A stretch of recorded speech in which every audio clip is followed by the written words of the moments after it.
মেরিনহাইভ limited.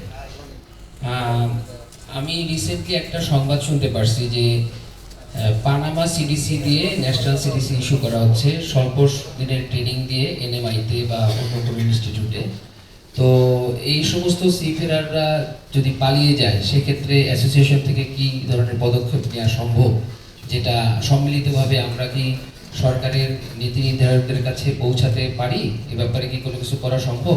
মানে এটা কিন্তু আসলে অ্যালার্মিং এবং এখানে কিছু কিছু পক্ষ জড়িত আছে যারা এটার ফায়দা নেওয়ার চেষ্টা করতেছে এবং এর ফলশ্রুতিতে কিন্তু ভবিষ্যতে ডিসার্টেশনের পরিমাণ হিউজ বাড়বে এবং ওরা সম্মিলিত ভর্তি পরীক্ষা নিচ্ছে সেম মানে ওরা মানে কি বলে ওটাকে স্যার, মানে কোয়ালিটি মেনটেন করবে, সেম কোয়ালিটি।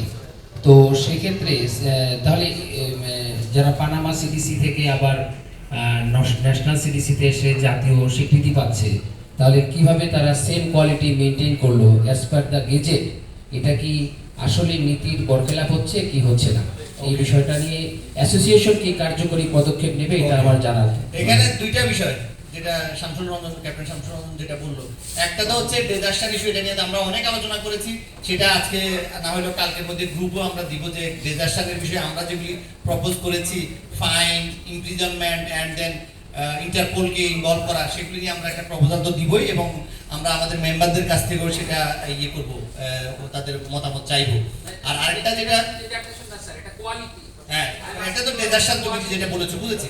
আর আরেকটা হচ্ছে যেটা বললো পানামা সার্টিফিকেট নিয়েছি, সেক্ষেত্রে আমাদেরকে ডিপার্টমেন্ট অফ শিক্ষিতে ক্লিয়ারলি বলে দিয়েছে যে এটা ওদের ব্যাপার, কাকে ওরা পানামা দিবে, কাকে লাইব্রেরি দিবে, কাকে সিডিসি ছাড়া জাহাজে পাঠাবে, কখন তাদের দরকার হবে, কখন নেভিকে পাঠাবে, কখন নেভির কিছুই ছিল না তাকে জাহাজে ক্যাপ্টেন করে পাঠাবে, এটা তারা দেখবে। আমাদেরকে বলছে যে ওগুলা নিয়ে খুব কম চিন্তা করতে। তো তারপরেও আমরা আজকেও আলোচনা করেছি পানামার বিষয়টা। পানামা তো এটা আমাদের কাজই না।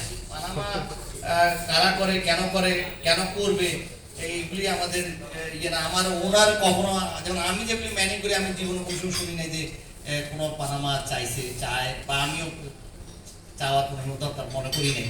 আমরা না করলেই হয়, আমরা কেন পানামা করতে যাব? কিন্তু গভর্নমেন্ট যদি বলে যে কোনো ইনস্টিটিউটকে বলে যে তোমরা দাও, পানামাকে কনভার্ট করো, নাইলে আইডিকে সিটিসিতে দাও, এগুলি তো তারা এত কিছু বলার পরেও তারা এগুলি তাদের মতো করেই তারা করছে। হ্যাঁ, হয়তো আমরা বলতে পারি, তুমি যদি বলো যে পানামার বিষয়টা কেন ইয়ে করছে, পানামাওয়ালাদেরকে কেন দিচ্ছে বা পানামাওয়ালারা ডিজাস্টার করবে, I mean would not agree with that. আর আরেকটা বিষয় হচ্ছে এই টপিক নিয়ে আমরা ইস্যুটি মিটিং মানে দেখা করেছিলাম, আলাপ করেছিলাম।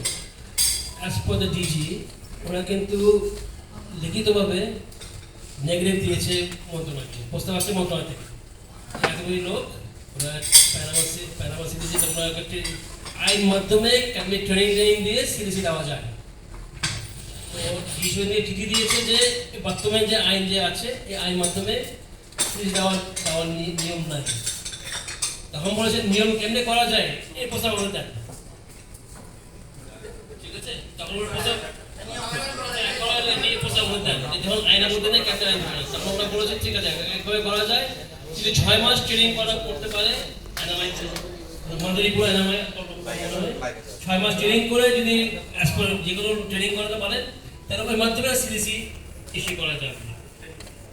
আমরা বললাম ঠিক আছে 6 মাস ট্রেনিং করাচ্ছেন ভালো কথা, আমাদের জন্য তো পরীক্ষা নিচ্ছেন, জেনারেল পরীক্ষা হচ্ছে, এনআই ভর্তি হচ্ছে, এই পরীক্ষা